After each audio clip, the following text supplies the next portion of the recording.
नमस्कार दोस्तों, कैसे हैं आप सब। आई होप आप लोग अच्छे होंगे। तो जैसे कि दोस्तों मैंने पिछले नेक्स्ट वीडियो में आपको बता चुका था, सीडीपी का प्रीवियस ईयर 2018 का क्वेश्चन। मैंने 12 क्वेश्चन बता दिया था, 13वां क्वेश्चन मुझे बताना था। तो दोस्तों इसके आगे समझिएगा। देखिए दोस्तों, सीडीपी क्या होता है ना, इसको जितना बढ़िया से इसको एनालिसिस करेंगे, समझेंगे, और आपको उतना ही आएगी। ठीक है, ये समझ के ऊपर डिपेंड होता है। ठीक, तो चलिए ठीक है दोस्तों, देखते हैं। पहला क्वेश्चन है, पहला 13वां क्वेश्चन है। कह रहा कि एकाधिक बुद्धिमानी का सिद्धांत कहता है कि, यानी एकाधिक बुद्धिमानी का सिद्धांत क्या कहता है? कहता है कि बुद्धि तेजी से बढ़ाई जा सकती है। नहीं, बुद्धि तेजी से नहीं बढ़ाई जा सकती। बुद्धि कई प्रकार की हो सकती है। हाँ, ये बात आपका सही है कि हर बच्चे में, हर व्यक्ति में जो है बुद्धि अलग अलग प्रकार होती है, इसलिए आपका दूसरा सही हो जाएगा। ठीक है, पेंसिल परीक्षण का सहायता, एक भी गलत हो जाएगा।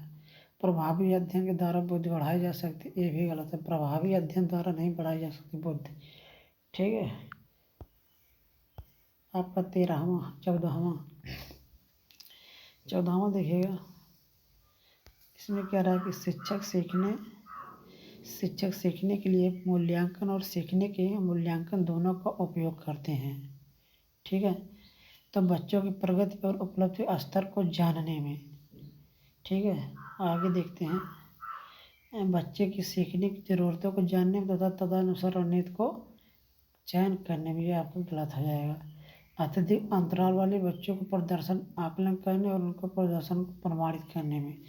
देखिए, इसमें अत्यधिक आकलन माने अंतराल नहीं, इसमें यहाँ पे अंतराल है, इसके अंतराल हमारा नेगेटिव होता है, इसलिए ये हमारा हो भी नहीं पाएगा। ठीक है, बच्चों के प्रति को निगरानी, देखिए ये भी नेगेटिव है, निगरानी नहीं करनी। ठीक है, इसलिए हमारा ऑन द राइट पहला हो सही हो जाएगा। ठीक है, चलिए 15वां देखते हैं। 15वां हमारा है, निम्नलिखित में से कौन सा सतत और व्यापक मूल्यांकन को संबंधित नहीं है? ठीक है, तो इसमें कह रहा है कि निम्नलिखित में से कौन सा सतत और व्यापक मूल्यांकन, माने हमें सीखने के लिए, जो किसी चीज़ को हम सीखे हैं, बराबर सीखने के लिए हमें मूल्यांकन नहीं है। पहला क्या कह रहा है? पहला कह रहा है इसे भारत की शिक्षा के अधिकार अधिनियम द्वारा अनिवार्य किया गया। ये तो आपका सही है। ठीक है, ये आपका सही है, लेकिन सही को हम गलत करते हैं क्योंकि नहीं पूछा है। ठीक है, यह शिक्षण अधिगम प्रक्रिया एक अभिन्न अंग, ये भी सही है, ये अभिन्न अंग है, लेकिन सही को हम गलत करेंगे। यह विभिन्न शिक्षा क्षेत्र में बच्चे के उपलब्धि केंद्रित करता है, ये भी सही है, ये भी सही, लेकिन इसको हम गलत करेंगे।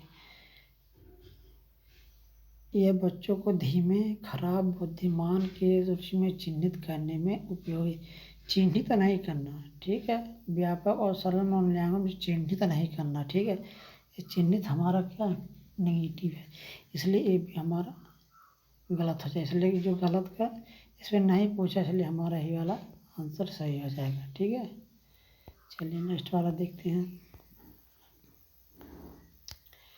देखिए, मैं आपको आराम आराम से बताऊं, आराम से। तो सीडीपी का मतलब होता है उसको अस्थायी रूप से, आराम आराम से, जितनी धीमी गति से उसको सीखते रहेंगे उतना आपको बेटर समझ में आएगा। अब इसको जल्दी जल्दी जल्दी जल्दी बताते जाएंगे ना, तो कोई मतलब नहीं होगा। ठीक है, चलिए देखते हैं। 16वां क्या कहता है? कहता है कि बच्चों में प्रगतिशीलता के कारण हो सकती है। ठीक है, पहला कह रहा है आनुवंशिकता और वातावरण के बीच एक अंतःक्रिया, ये तो सही आपका है। चलिए, एक संसाधन समृद्ध वातावरण है। चलिए आगे देखते हैं।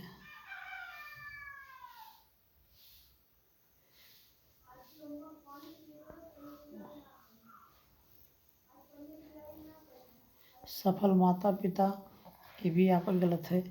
एक अनुवांशिक दिनचर्या है, ये भी आपको गलत। यहाँ पर आनुवंशिकता और वातावरण के बीच का अंतःक्रिया होती है। जो प्रगतिशील बच्चा होता है उसको आनुवंशिकता और वातावरण क्रिया में ढला होता है, सीखा होता है, और दोनों इसकी आवश्यकता होती है। ठीक है, इसलिए प्रगतिशील बच्चा किसी चीज़ को सीखने में सक्षम रहता है। ठीक, चलिए 17वां देखते हैं। 17वां हमारा क्या है, कह रहा है कि सामाजिक आर्थिक रूप से वंचित पृष्ठभूमि से आने वाले बच्चों को कक्षा के माहौल की आवश्यकता होती है। 17वां है, सामाजिक आर्थिक रूप से वंचित पृष्ठभूमि से आने वाले बच्चों को कक्षा के माहौल की आवश्यकता होती है। पहला कह रहा है कि उन्हें अच्छा व्यवहार सिखाता है, उनके संस्कृत और भाषाई ज्ञान को महत्व देता तथा उनका उपयोग करता है। ये आपका सही हो जाएगा। ठीक है, ये गलत हो जाएगा। उनकी भाषा के उपयोग को हतोत्साहित नहीं करना है। बच्चों को उनकी क्षमता के आधार पर वर्गीकृत नहीं करना। ठीक है, हमारा दूसरा आंसर सही हो जाएगा। 18वां हमारा क्या कह रहा है, कह रहा कक्षा में सृजनात्मक और प्रतिभाशाली बच्चों के लिए आवश्यक हस्तक्षेप निर्भर करता है। ठीक है, अगर शिक्षक द्वारा अनुकूलित और प्रेरक निर्देश तरीकों का उपयोग करना, और क्या कहता है, उन्हें अतिरिक्त समय दिए जाने पर, उन्हें प्रतिस्नेह होने के नाते पर उन्हें अन्य बच्चों को पढ़ाने की जिम्मेदारी। ये हमारा गलत हो जाए, उन्हें प्रतिस्नेह नहीं देना है। ठीक, कह रहे कक्षा में सृजनात्मक और प्रतिभाशाली है। ठीक है, सृजनात्मक और बच्चों को लिए आवश्यक निर्भर करता है। इसमें क्या कहते हैं, उन्हें अतिरिक्त समय दिए जाने पर, शिक्षक द्वारा अनुकूलित और प्रेरक, अतिरिक्त समय नहीं दिए जाने, इसमें अतिरिक्त समय की बात नहीं, इसमें कक्षा में सृजनात्मक प्रतिभाशाली बच्चों के लिए हस्तक्षेप कर, इसलिए हमारा इसमें पहला सही हो जाएगा। शिक्षक द्वारा अनुकूलित और प्रेरक निर्देश द्वारा प्रयोग पर निर्भर सही है। ठीक, 19वां हमारा है। 19वां कहता है कि अति संवेदनशील बच्चों को सीखने में मदद करने के लिए निम्नलिखित में से कौन सा तरीका उपयुक्त तरीका नहीं है। ठीक, इसमें नहीं पूछ रखा ध्यान दीजिएगा। एक कार्य को छोटे प्रबंधनीय खंडों में तोड़ना है, ये तोड़ना नहीं होगा। अधिगम के वैकल्पिक तरीकों को पेशकश करना, ये भी नहीं होगा।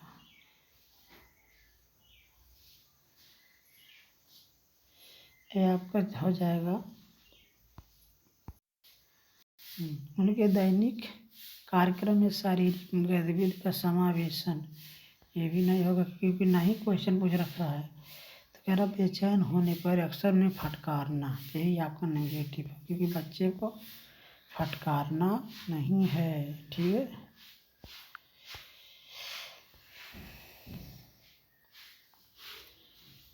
नेक्स्ट वाला क्या कह रहा है ये भी देखिए। कह रहा अलग अलग सोच वाले पैटर्न उन बच्चों की पहचान करते हैं जो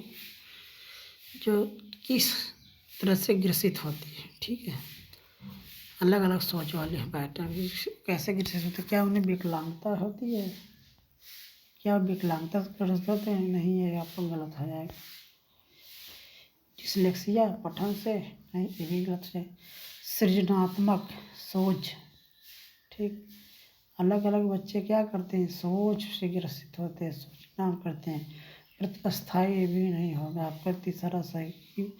सृजनात्मकता माने होता है सोचना, जो लड़का सोचता है, अलग अलग पैटर्न वाले बच्चे क्या करते हैं, सोचते हैं, किसी चीज़ के बारे में सोचते हैं, मना करते हैं। तो ये आपका तीसरा सही हो जाएगा। ठीक,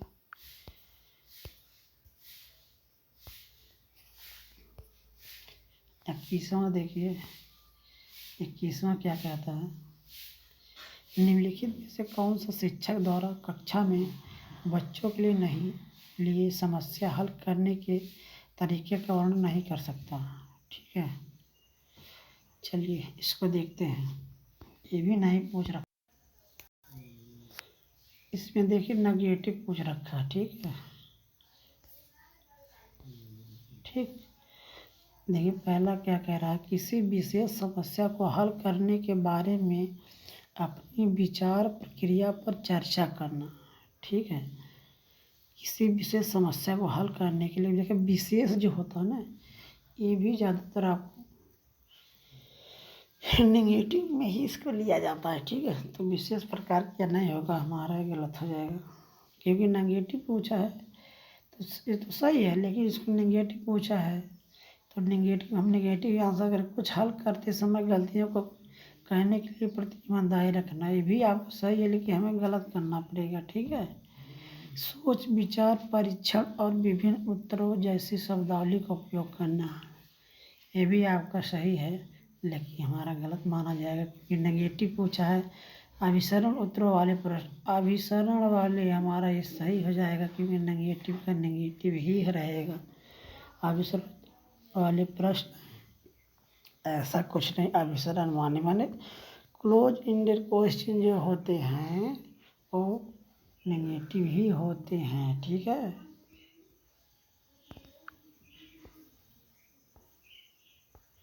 बाईसवां देखिएगा,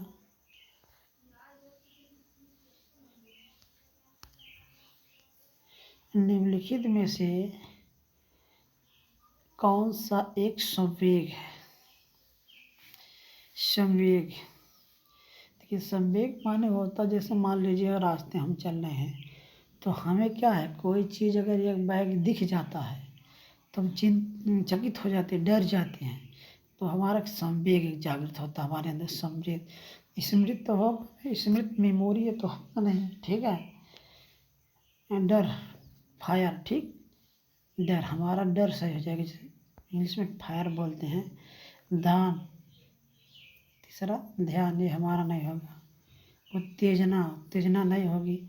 संवेग में उत्तेजना नहीं, उत्तेजना अलग, उत्तेजित होना, जागृत होना, किसी चीज़ को देख के जागृत होना, देख कर प्रत्यक्षित होना। ठीक है, तो हमारा डर सही हो जाएगा, माने दूसरा हमारा सही हो जाएगा। ठीक,